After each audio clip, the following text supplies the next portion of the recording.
In this short tutorial, you will learn how to remove accidental touch protection in Samsung devices.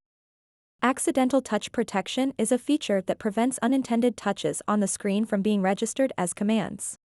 While this can be helpful in preventing accidental actions, it may sometimes become an inconvenience for users who want to access their device quickly.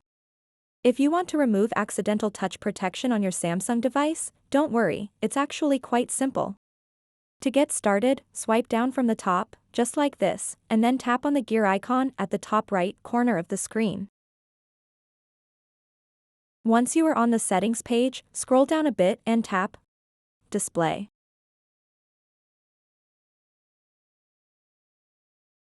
After that, scroll down to the bottom, and you'll see the accidental touch protection option. So to remove or turn off accidental touch protection on your Samsung device, simply toggle off this switch over here.